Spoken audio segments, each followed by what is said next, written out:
Herzlich willkommen zur dritten Videolektion von ukulele.ch. Heute werde ich Ihnen einmal zeigen, wie man eine Ukulele stimmen kann. Und nachher gibt es eine Einführung ins Melodiespiel.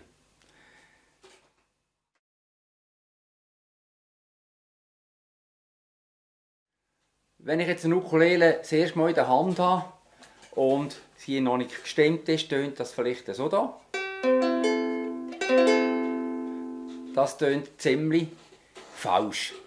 Und mit so einem Instrument, das so gestimmt ist, kann man natürlich nicht Musik machen. Darum ist es ganz wichtig, dass man die Ukulele stimmen. Sonst hat man nicht Freude daran und die Lieder tönen wirklich falsch. Jetzt, das Stimmen ist gar nicht so etwas Einfaches. Vor allem, wenn man eine neue Ukulele gekauft hat, ist es oft so, dass die neuen Saiten sehr lang haben, bis sie ein bisschen in der richtigen Stimmung bleiben. Darum muss man dann jeden Tag 2-3 Mal, oder einfach immer bevor man spielt, muss man das Instrument wieder stimmen. Das geht wirklich am besten mit einem sogenannten Stimmgerät. Das sieht vielleicht so aus, ich habe hier eins. Das kommt man in jedem Musikgeschäft über. Und wie das bedient wird, steht in der Bedienungsanleitung. Es braucht ein bisschen Übung am Anfang, so eine Ukulele zu stimmen. Es gibt auch noch andere Möglichkeiten. Mit einer Stimmgabel hat man früher mehr gemacht. Oder wenn man natürlich ein anderes Instrument hat, das schon stimmt, zum Beispiel ein Klavier, dann kann man die beiden Töne miteinander vergleichen, bis es dann stimmt. Gut ist es natürlich, wenn euch jemand hilft am Anfang, sei es eine Lehrperson oder jemand, der das Instrument schon ein bisschen spielen kann. Also, diese Ukulele hier tönt jetzt ziemlich falsch. Ich habe sie schon lange nicht mehr gespielt. Und darum wollte ich sie jetzt so stimmen, dass sie stimmt. Nur einmal zum Schauen, der C, den wir letztes Mal gelernt haben, auf dieser falsch gestimmten Ukulele tönt er wirklich auch grusig. Das ist furchtbar, wie das tönt. Oder der G7. Das gehören sicher alle zusammen. Darum stimme ich jetzt das Instrument. Ich habe hier das Stimmgerät hier unten und tue das mal machen. Und du kannst mir einfach mal ein bisschen zuschauen. Ich muss natürlich die richtige Seite am richtigen Ort drehen. Das ist noch wichtig. Nicht, dass ich am Ort drehe und auf der falschen Seite spiele. Ich tue den Ton immer ein bisschen anschlagen. Bis ich Das ist jetzt die vierte Seite, das G. Und jetzt kommt die dritte. Das zeigt mir an, dass es zu tief ist. Muss ich höher aufdrehen, immer spielen, bis es stimmt. Jetzt zeigt es mir ziemlich genau an.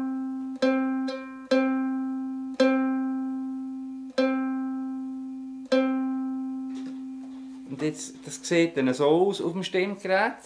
Ich spiele es jetzt mal so gleich.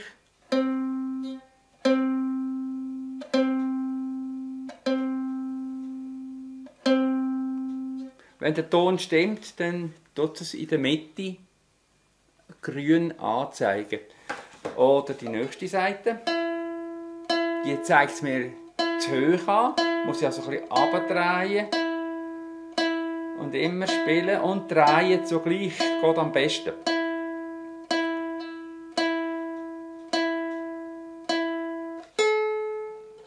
Und das ist die erste Seite. Also gehe ich eins von der ersten Seite aus. Die erste Seite ist der Ton A. Die zweite Seite ist der Ton E. Die dritte Seite ist der Ton C. Und die vierte Seite ist der Ton G. Es stimmt noch nicht ganz perfekt, aber jetzt kann man schon drauf spielen, ohne dass es falsch tönt. Ich habe gestern auf dem Instrument neue Saiten drauf da und darum ist es jetzt auch noch ein bisschen schwierig, dass die in der Stimmung bleibt.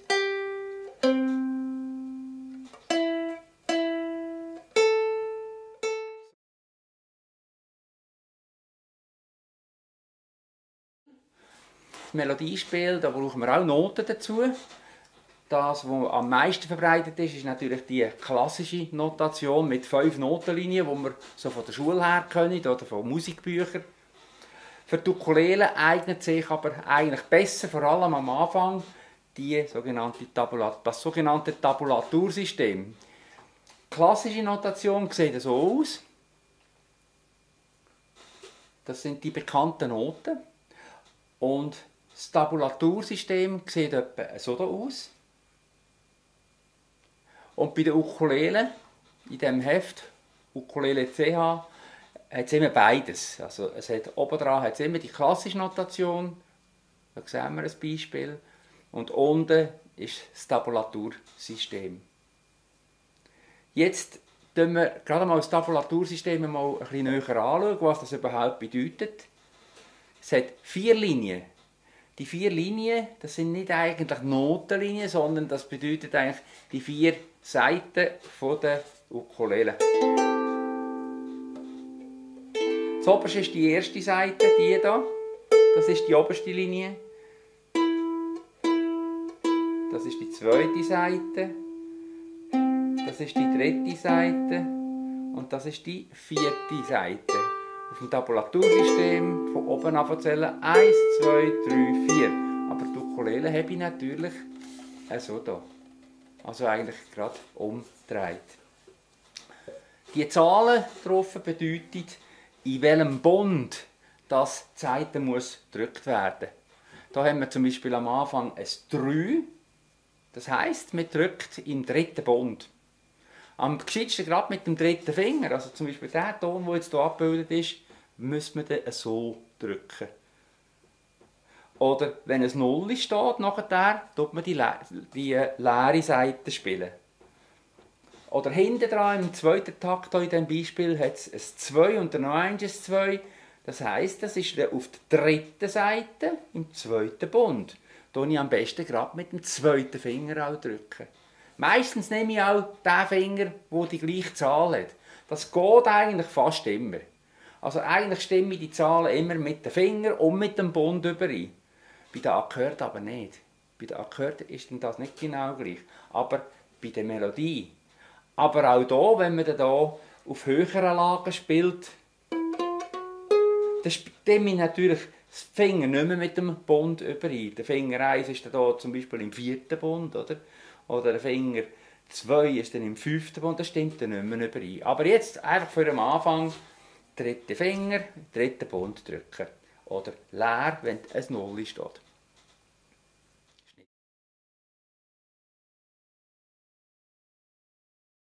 Am Anfang ist es am besten, wir machen zuerst so ein paar Übungen mit der leeren Seite. Das heisst, die linke Hand die hat noch frei, die muss noch nichts machen, außer vielleicht das Instrument ein bisschen stützen. Hier. Und mit der rechten Hand tue ich mit dem Plektrum oder mit dem Daumen die einzelnen Seiten anschlagen. Mit dem Plektrum werde ich es rasch zeigen. Hat man so in der Hand und man tut das Plektrum so von oben nach unten spielen, oder? Am besten ist es, wenn man es auf der nächsten Seite anstützen könnte. Vielfach tut man also in die Luft raus spielen. Aber besser ist, wenn man es anstützen. Oder eine andere Seite hier. Also anstützen und zurückgehen. Bei der ersten Seite kann man natürlich nicht anstützen, weil es kommt nachher keine mehr da. Da spiele ich eigentlich in die Luft raus. Das wäre die Übung 1, die wir jetzt spielen. Und es ist noch ganz einfach. Oben dran hat es das klassische Notensystem, unten dran das Tabulatursystem. Und ein bisschen muss man die Noten können, wenn man solche Übungen macht. Also, dass es Viertelnoten sind, oder es hat auch Achtel dabei. Und dass es ein bisschen im Rhythmus ist. Ich spiele Ihnen mal die Übung ganz langsam vor. 1, 2, 3, 4. 1, 2, 4. 1, 2 und 3, 4.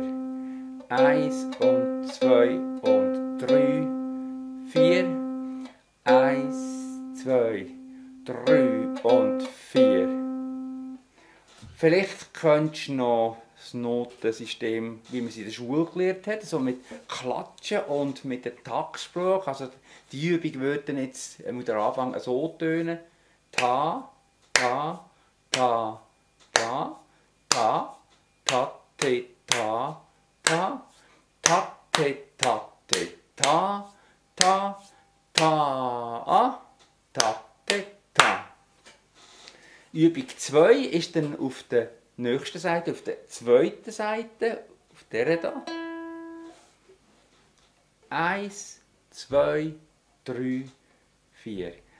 1, 2 und 3, 4. 1 und 2 und 3, 4. 1 und 2, 3, 4 und 1, 2 und 3, 4. Ist jetzt fast ein bisschen schnell, aber ich kann es hier natürlich nicht allzu lang machen und tun es jetzt halt so spielen, wie es dann etwa könnte sein, wenn man es ein paar Mal geübt hat. Übung 3 ist dann auf der ersten Seite, auf der hier, auf der leeren A-Seite. Tönt dann so: 1, 2, 3, 4.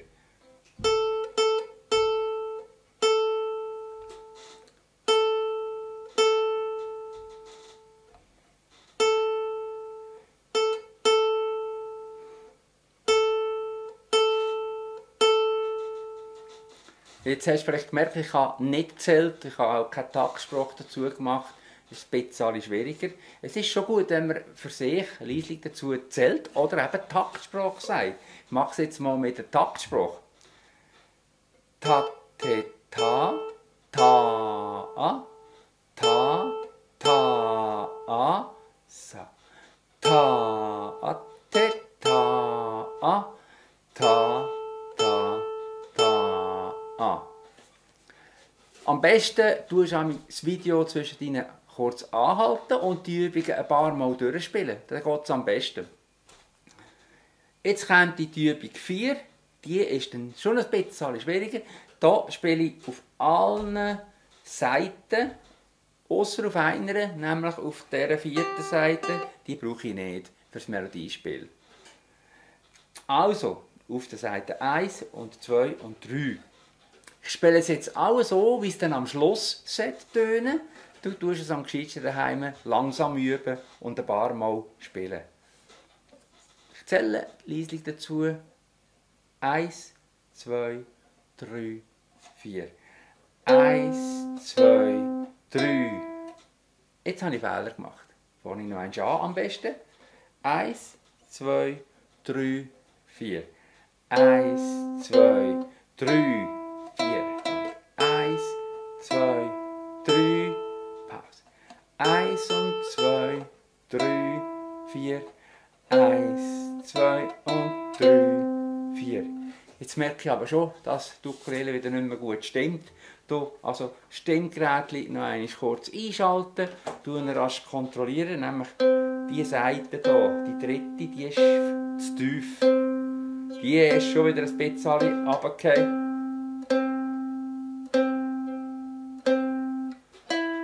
Und die andere kontrolliere ich auch gerade.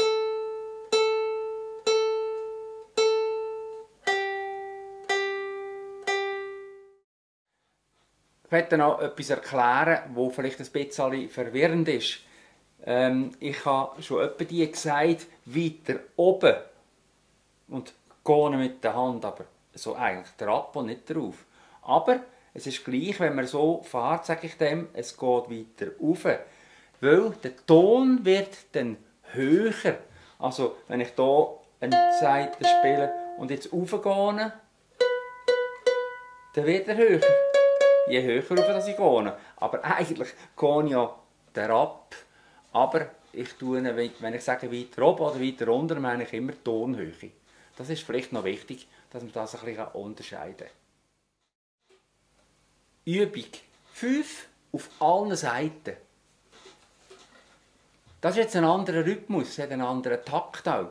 Das heisst 3 Viertel, das heisst ich zähle auf 3. Tönt dann am Schluss so, wenn du es ein paar Mal geübt hast. 1, 2, 3. 1, 2, 3.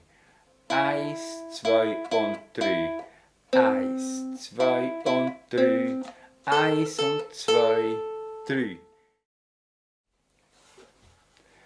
Übung 6, die sollten etwa so tönen. Zuerst würde ich sie aber selber mal üben und nachher am Schluss würde es dann etwa so tönen. 1, 2, 3. 1, 2, 3. 1, 2, 3. 1, 2, 3. 1, 2, 3.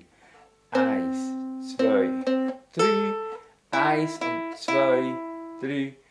1 und 2, 3. 1 und 2, 3. Das ist schon ein bisschen schwierig. Also, da gibt es einiges zu üben fürs nächste Mal. Gut ist auch, wenn man wieder die Sachen von vorhin ein bisschen wiederholt. Der C und der G7 und die Lieder, die wir gelernt haben. Und jetzt eben die Übungen auf der leeren Seite. In der nächsten Lektion tun wir dann mit gedrückten und mit leeren Seiten spielen. Also dann kommt die linke Hand auch das erste Mal wieder zum Einsatz. Inzwischen viel Spaß beim Üben, mach's gut und bis zum nächsten Mal.